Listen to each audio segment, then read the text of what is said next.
Mundo Ejecutivo presenta.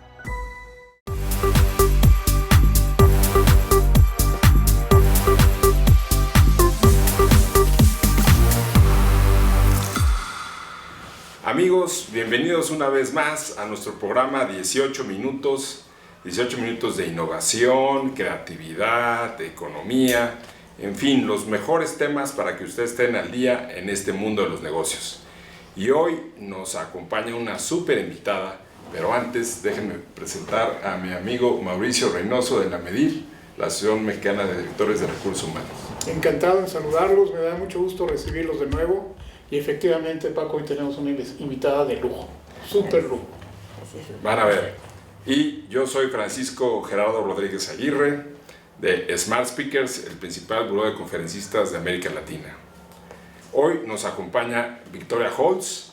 Ella es directora general de Move Minds Global, doctora en investigación psicológica, es una extraordinaria conferencista y es autora del bestseller See What's Next, Agile Mindset.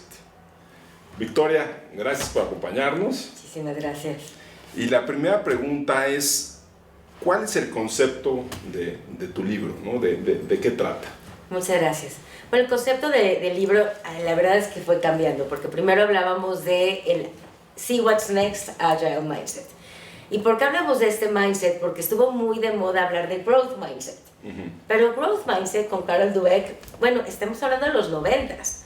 Ese mindset ya no te sirve para lograr lo que quieres lograr. O sea, si quieres... Growth mindset de crecimiento, mindset de crecimiento. Exacto. Y muchas empresas todavía hablan de growth mindset, pero lo que vimos, sobre todo en los estudios y estando en MIT, es que ese tipo de pensamiento no es lo que ahora te va a llevar al futuro.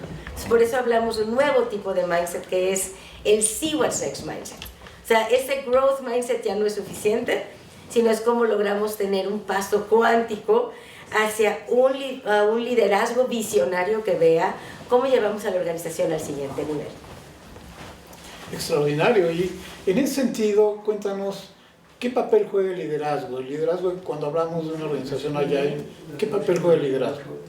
El líder es sumamente importante, porque si no tienes un líder que es justamente este líder visionario que está buscando llevar a la organización al siguiente nivel, no se mueve la organización. Entonces, siempre hablamos de que tenemos que tener el See What's Next mindset desde el líder para lograr lo que queremos lograr. Y ahí hablamos entonces de cómo desarrollar la inteligencia colectiva de la empresa, que justo cuando estaba hablando con los editores del libro decían, por un lado sí hay que desarrollar la inteligencia colectiva, pero también ir en contra, y perdón por lo que voy a decir la palabra, pero de las estupideces colectivas. Hay varias estupideces colectivas que cometemos en las organizaciones, desde trabajar en silos, desde que no hay comunicación entre las áreas, desde tener objetivos en donde se contrapone un área con la otra, entonces la pelea se vuelve interna en vez de externa, entre ver a los clientes como clientes y no como socios de negocio, que ahora que siempre hacemos co-creaciones vemos que debemos ser socios de negocio en vez de cliente-proveedor, entonces cambiar el mindset completamente, la estupidez de tener juntitis. ¿Cuántas empresas conocemos que tienen juntitis y una junta tras otra? Y todo me dice, ¿a qué hora me da tiempo a lo estratégico si todo el tiempo estoy en lo operativo? Juntas improductivas que no sirven de nada. Entonces es ir en contra de todo aquello que nos hemos dado cuenta que no funciona en la organización, precisamente para lograr una organización que funcione mejor y que logre el crecimiento exponencial a través de 12 estrategias muy claras. ¿Qué es la metodología Agile? Fíjate que cuando hablan de metodología Agile, así me entra. Estuve estudiando Disruptive Innovation en Columbia Business School y siempre que decías Agile Methodology te mataban, entonces así como casi. ¿Por qué? Porque Agile, más que una metodología, son principios y valores. Entonces, es más, Agile se aleja de una metodología porque dice, finalmente lo que queremos es que la gente viva la cuestión Agile a través de sus principios, de sus valores, y hay muchas metodologías. Ahí ya puedes utilizar Scrum, puedes utilizar OKR, es decir, diferentes cosas que te van a llevar, pero justo se aleja de decir, la cosa tiene que ser A, B, C, D, para ver el modelo de cada organización, para que esa organización en particular llegue al futuro y a ese éxito que está planeando. Por ejemplo, cuando hemos hecho transformación Agile en empresas de consumo como Danone, como Nestlé, aunque son empresas de consumo, cada una tiene una forma de agilidad diferente. Cada una tiene un idioma distinto, para cada una la agilidad es distinta. Por eso hablamos de que más que un modelo o una metodología, es entender hacia dónde queremos mover la organización y que se mueva de una manera mucho más rápida, con menos costo, con el compromiso de toda la gente y con la emoción de la gente de lograr la agilidad. Porque eso es lo más padre, ¿no? Cuando ves una persona de la operación que te dice, ya estoy siendo ágil, ya estoy siendo ágil. Cuando ves que hasta los proveedores están entrando en la agilidad, que esto se vuelve un movimiento más que un modelo que se vuelve anquilosado y difícil, es ahí cuando ves el éxito de las empresas.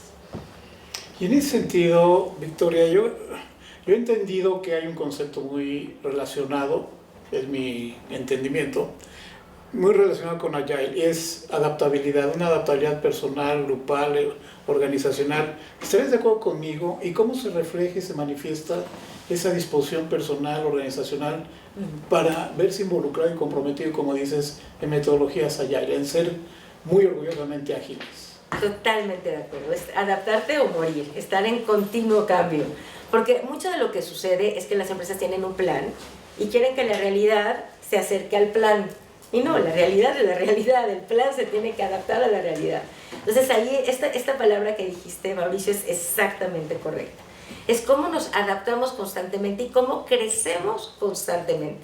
Mira, la historia más importante de David y Goliat en la industria, en el mundo, es como Japón, un país pequeñito, le ganó así a la industria, por ejemplo, automotriz, utilizando Kaizen, que es mucho también de lo que hay detrás de una mente de agilidad, que es pequeños incrementos, haciendo pequeños cambios, en vez de un gran cambio, pequeños cambios constantes, adaptándonos a lo que tenemos que adaptar en 12 estrategias claras, llevan a ese crecimiento exponencial.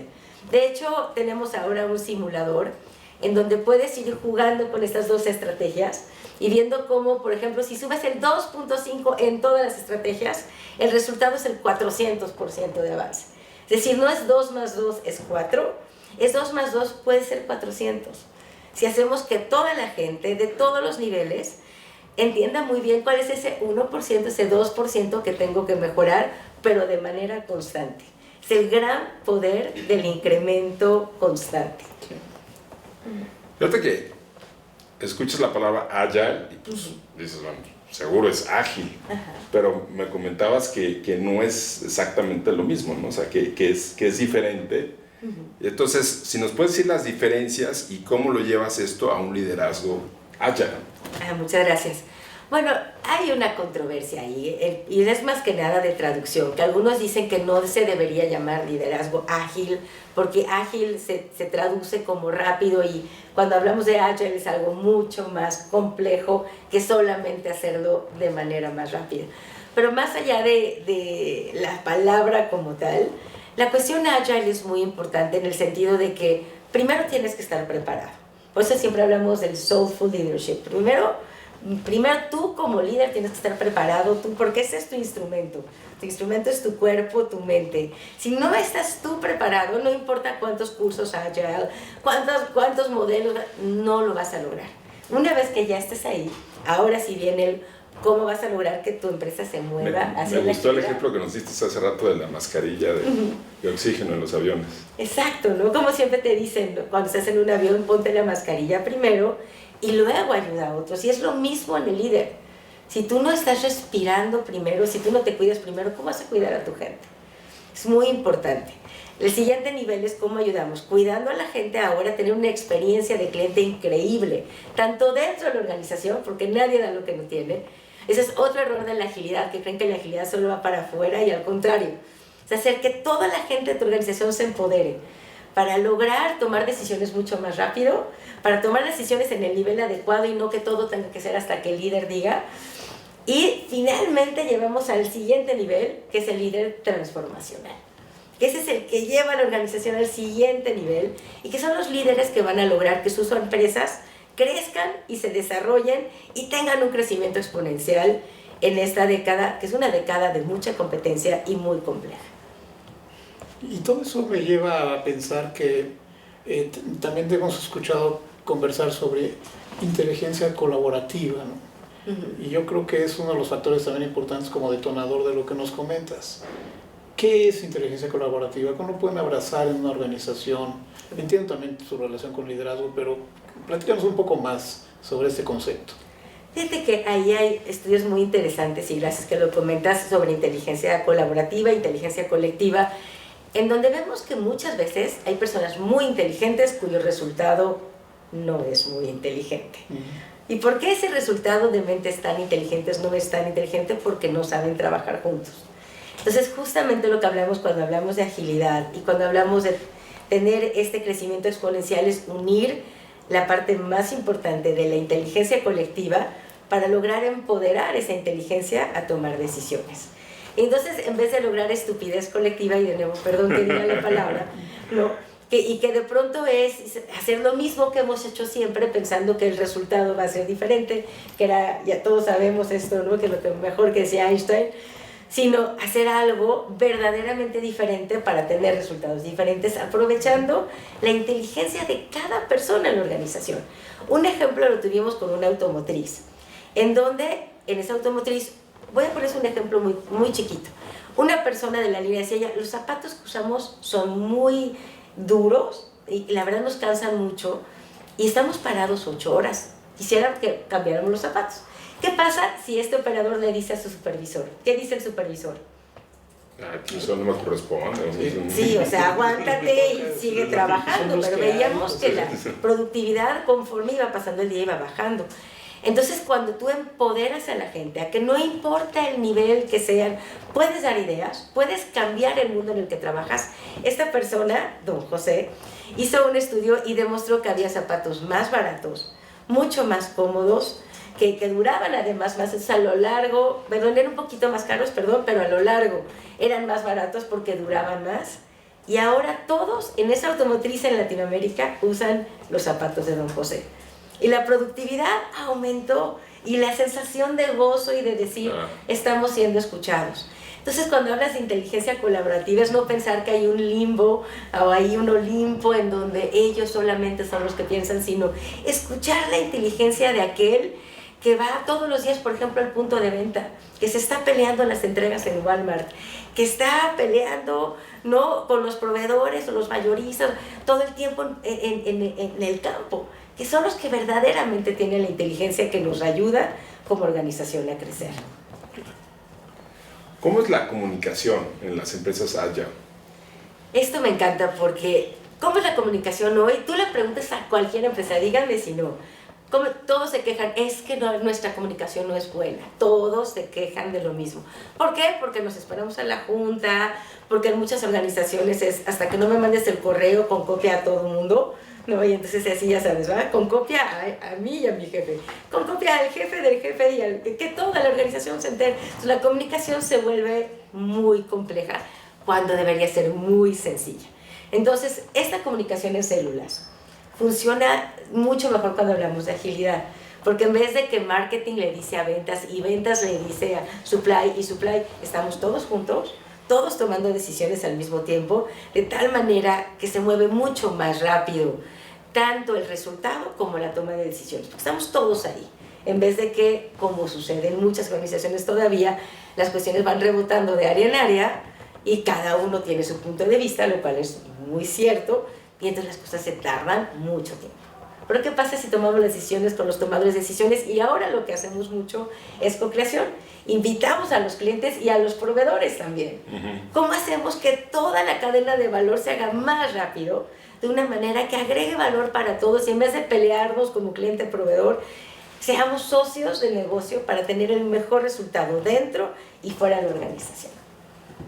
Estamos llegando a la recta final de nuestro programa, se nos va rapidísimo como siempre, es muy agile, pero no quisiera, y se me lo permite Paco, despedirnos y que él nos haga el favor de cerrar el programa, pero nos has dado buenos tips a los líderes. ¿Qué pasa con esas personalidades que el líder dice son difíciles de tratar? ¿Cómo tratar a esas personas difíciles? Y luego ya le cedemos la palabra a don Paco. Espero que no me pongas como un ejemplo de gente difícil. Como por ejemplo... de persona difícil. Al contrario, Paco, al contrario.